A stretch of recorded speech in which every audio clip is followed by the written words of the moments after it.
मेरे बच्चों, हमेशा खुश रहो। अपने साईं पर विश्वास करो। मन को दुखी मत करो। तुम्हारे दुखों की भिक्षा लेने आया हूँ। तुम्हारी किस्मत के सितारे आसमान पर चमकाने आया हूँ। मैं हमेशा तुम्हारे बारे में सोचता हूँ। मैं अपने बच्चों को दर्द में कैसे छोड़ सकता हूँ। आपकी प्रार्थना मुझ तक पहुँच रही है, लेकिन मेरे तरीके आपकी प्रार्थनाओं का जवाब देने के लिए बहुत ही अलग हैं। आप इसे नहीं समझ सकते, लेकिन आपकी प्रार्थनाओं का जवाब दिया जाएगा। मेरी खामोशी के पीछे मत जाओ। मेरे शब्दों में विश्वास रखो। जब आपकी आस्था अपने गुरु के प्रति डगमगाती है, तो आपकी परेशानियां और ज़्यादा सताने लगती हैं।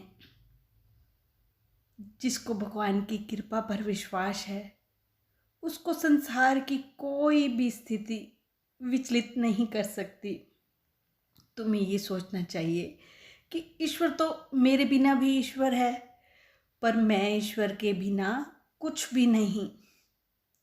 मेरा भक्त जो मुझ पर विश्वास करता है, उसके विश्वास पर मैं खरा उतरता हूँ। मेरे बच्चों, बिना भक्ति के विश्वास नहीं होता, और बिना विश्वास के भक्ति नहीं होती।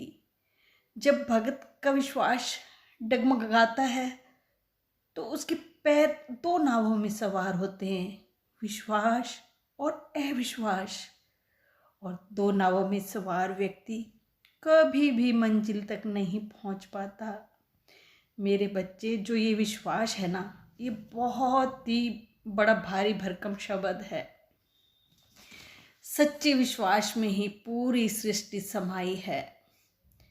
अगर तुम सारे दर्शन व महान ग्रंथ भी मिलाकर एक साथ रख दिए जाएं, तो जो सच्चा विश्वास है ना, उनसे भी कहीं गहन और कल्याणकारी रूप में ईश्वर के निकट होता है।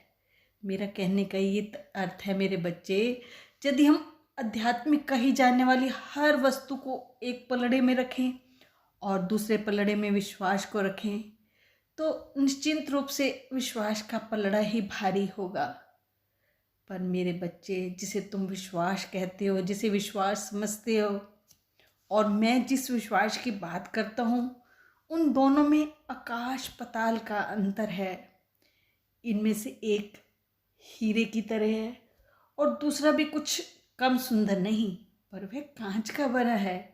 हीरे कभी टूटते नहीं, और कांच को टूटकर बिखरते देर नहीं लगती।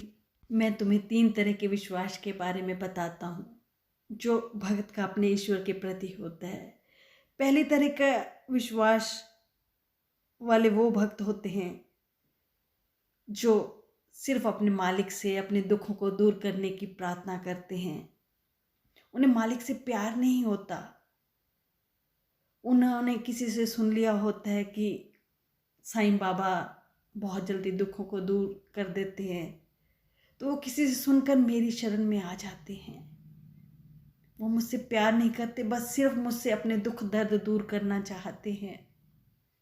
वो मेरे मंदिर आते हैं, मुझे कहते हैं कि बाबा मैं तुम्हें इतना चढ़ावा चढ़ाऊँगा, बाबा मैं तुम्हारे लिए इतने व्रत रखूँगा, मेरे दुखों को दूर कर दो। वो सिर्फ हर वक्त अपने दुखों की बात मुझसे करते हैं। कभी मेरे मंदिर में बैठकर कभी मेरे मन की बात नहीं सुनना चाहते। वो चाहते हैं कि मैं जितना जल्दी हो सके मैं उनके दुख दर्द दूर कर दूं, कोई चमत्कार कर दूं। पर जब उनके दुख दर्द दूर नहीं होते, तो वो मुझ पे गुस्सा होने लग जाते हैं, नाराज़ होते हैं कि बाबा मैंने इतना टाइम वैसे ही वेस्ट किया, मैंने इतने टाइम तुम्हारे मंदिर आया, मैंने तुम्हें इतना दान चढ़ाया, फिर भी तुमने मेरी नहीं सुनी। वो मुझे छोड़कर जाना चाहते हैं। जब वो छोड़कर जाना चाहते हैं, मैं दुखी होता हूँ, मैं उनको रोकना चाहता हूँ। मैं उनको कहना चाहता हूँ कि मेरे 2 ही मंत्र हैं, शरद और सबूरी। तुम मेरे इन 2 मंत्रों को अपनी ज़िंदगी में लेकर आओ। तुम्हारी ज़िंदगी में खुशियाँ ही खुशियाँ आएंगी। जब शरद और सबूरी तुम्हारे साथ रहेंगे तो मुझे भी तुम्हारी जिंदगी पर काम करना आसान हो जाएगा, तुम्हारे साथ रहना आसान हो जाएगा। पर नहीं, वो सबूरी तो रखना ही नहीं चाहते। वो तो चाहते हैं कि बाबा कोई चमत्कार करके जल्दी से उनके दुखों को दूर कर दे। ऐसे भक्त हमेशा दुखी रहते हैं। मेरे बच्चों, जो मन का झुकना बहुत जरूरी है, केवल सर झुकाने से भगवान नहीं मिलते।